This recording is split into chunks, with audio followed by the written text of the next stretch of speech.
नमस्कार. मी ॲडव्होकेट सुनीता दीपक साबळे. आपल्या सर्वांचे मनपूर्वक स्वागत. आपल्यासमोर घेऊन येत आहे कायदेविषयक ज्ञान असलेला किंवा कायद्याची माहिती संपूर्ण सर्वसामान्य नागरिकांपर्यंत पोचवावी म्हणून हा व्हिडिओ घेऊन येत आहे. हा व्हिडिओ शेवटपर्यंत नक्की बघा, म्हणजेच कोर्टात जाण्यापूर्वी आपला मनस्ताप, वेळ आणि पैसा नक्की वाचवणार आहे. म्हणून शेवटपर्यंत नक्की बघा. आज आपण अतिशय महत्त्वाच्या विषयावर चर्चा करणार आहोत. FIR म्हणजे काय आणि FIR दाखल झाल्यानंतर काय करावे. अनेक लोकांना वाटते की FIR झाली म्हणजे व्यक्ती दोषी ठरली, परंतु हे पूर्णपणे बरोबर नाही. FIR म्हणजे काय तर फर्स्ट इन्फॉर्मेशन रिपोर्ट. एखादा दखलपात्र गुन्ह्याची माहिती पोलिसांकडे नोंदवली जाते, त्याला FIR म्हणतात. तर FIR नोंदवल्यानंतर पोलीस तपास सुरू करतात. आता प्रश्न असा पडतो की तुमच्या विरोधात FIR झाली तर काय कराल?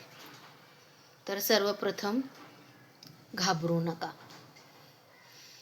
दुसरे म्हणजे FIRची प्रत मिळवा आणि त्यामध्ये तुमच्यावरती नेमके कोणते आरोप लावलेले आहेत ते वाचा. तिसरे म्हणजे कोणती कलमे लावलेली आहेत ते समजून घ्या.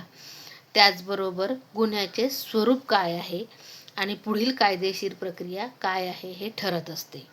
चौथे म्हणजे तुमच्याकडे असलेले सर्व पुरावे, कागदपत्रे, फोटो, व्हिडिओ, त्याचबरोबर वेगवेगळे काही संदेश असतील, व्हॉट्सअपवरती मेसेज असतात, ते सर्व तपास आणि न्यायालयीन प्रक्रियेत महत्त्वाचे ठरतात आणि म्हणून ते जतन करून ठेवा. पाचवे म्हणजे काय तर प्रकरणाच्या स्वरूपानुसार अनुभवी वकिलांचा सल्ला जरूर घ्या. काही प्रकरणांमध्ये अटकपूर्व जामीन किंवा इतर कायदेशीर उपाय उपलब्ध असू शकतात.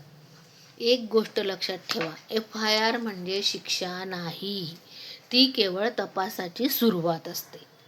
दोष आणि निर्दोष असल्याचा अंतिम निर्णय न्यायालय पुराव्याच्या आधारे देते. म्हणजेच दोषी आणि निर्दोष ठरवण्याचं कार्य फक्त न्यायालय तपासानंतर करत असते. एक गोष्ट लक्षात ठेवा, FIR म्हणजे शिक्षा मुळीच नाही किंवा तुमच्यावरती दोष सिद्ध झाला असं नाही आणि म्हणून घाबरू नका. आजचा महत्त्वाचा संदेश शेवटी जाता जाता, कायद्याची माहिती असणे हा प्रत्येक नागरिकाचा अधिकार आहे. योग्य माहितीमुळे अनेक गैरसमज दूर होतात आणि आपण आपल्या हक्कांचे योग्य रक्षण करू शकतो. आजचा व्हिडिओ तुम्हाला उपयुक्त वाटला असेल तर लाईक करा, शेअर करा आणि पेजला फॉलो करा. आणि सगळ्यात महत्त्वाचं म्हणजे तुम्हाला कोणत्याही कायदेशीर विषयावरती पुढचा व्हिडिओ हवा असेल तर कमेंट नक्की करा. धन्यवाद. जय महाराष्ट्र, जय हिंद, जय भीम.